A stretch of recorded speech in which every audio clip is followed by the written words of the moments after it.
Wayne, what are your fundraising goals, and how would you go about trying to meet those goals? Raise lots of money is the goal. No, that's an obvious answer. The reality is that our county party through 2011, roughly there's a certain base sum, and I know we've got about $150,000 that it costs us just to keep the lights on. And frankly, that number is a little bit decreased because for the latter half of this year, we're not going to have to pay rent in whatever office building we move into. So there's a lot of money that's required just to keep the lights on. To do that, you have to have a relationship with big donors. I developed those relationships when I ran for county judge. All the big donors in the county know who I am. They know me as a county judge candidate, and most of them gave me money, and they'll give me money again. But it's not just the big donors. We have to reach out to smaller donors. I was very proud, and as candidate for county judge, I didn't raise more money than the personal injury lawyers that contributed to my opponent, but I raised a lot more numbers from people, from smaller amounts from a larger number of people. I'm very proud of that because it means I'm connecting with people, and people who give small donations, that money means something to them, and they were willing to share it with me. There are so many things we can do, but we have to go out for the big donors, and we have to continue to push for the smaller donations and people that just want to help. Fundraising is about job number one for the county party chair, and I'm very, very confident that my connections with conservative donors, not just Republicans, conservative donors all over this county will make me very able to be a very successful fundraiser. I chaired in the past the annual fund for one of the largest private schools in the county, and the fund itself being the largest. I have connections with very conservative donors who always donate to that, and connections in numerous other communities in Dallas that are conservatives. And I'll tell you something that has happened though. Over the last few years, people tend to want to donate, conservatives will donate to candidates they like and not the party.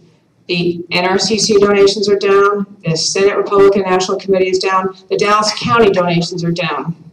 And that's because people were not inspired by what the party was doing. And so they'd rather pick their candidates and just do that. If people see a vibrant, active, engaged Dallas County Republican Party, which is what it'll be when I'm running it, they will respond to that. Donors aren't going to respond if we're doing business as usual. They're not going to respond if we're just barely treading water moving along. They want to see action. They want to see us unite with other conservatives in Dallas County. And when we do that, the action, the energy that's coming out of our party will cause them to donate.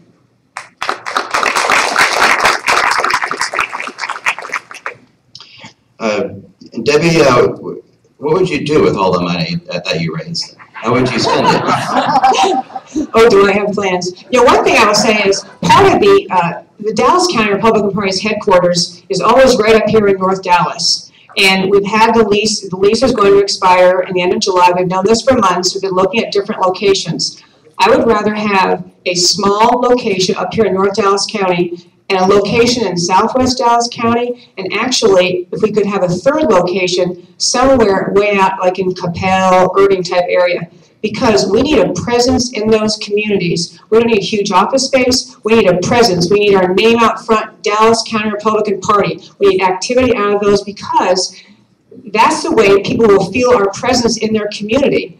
And they will feel like we're out there caring and being involved in their communities and not just 2 weeks before the election cycle. So in the dream fundraising, I would have at least 3 offices. One right here, small, and all 3 of them very small, but at least 2. And the other thing I'll say is that we don't need to have a meeting space. Our office right now, we pay for that enormous meeting room, and it isn't even big enough anyway to have our executive committee meetings at, and so we're having to rent places anyway. So have a meeting room, one conference room is about all the space you need. And again, having visited and studied the Tarrant County and Denton County setups, they have a great setup with much less cost per month than we're paying right now. Thank you, David. What would you do with all that money? That's all right. The name of the game is voter turnout. Yes. You take your money, you spend it to register Republican voters and get them to the polls. You know, I think field offices are great. We have one in Southwest Dallas County. I think they're valuable. They are used. But if you want the most bang for your buck, you spend it in voter registration and voter outreach. You know what the Democrats do? They take their money and they pay precinct chairs. Now think about that. When you start paying, I'm not suggesting we pay all of our precinct chairs, but I do think we ought to spend our money wisely, and when you pay people something, then they stay engaged in what they're doing. For example, if we need somebody to head up our IT for the county and our data integrity and our voter contact information, if they get something, not much, but something, they're more likely to be engaged and feel like they're part of the process. We had this discussion with folks in Southwest Dallas County the other day about contributing or helping offset some expenses for people who volunteer their time. I think that is a valuable way to spend money. Now, the name of the game is raising money, voter turnout, and then using that money during the election cycles for our candidates to get the message out. Okay.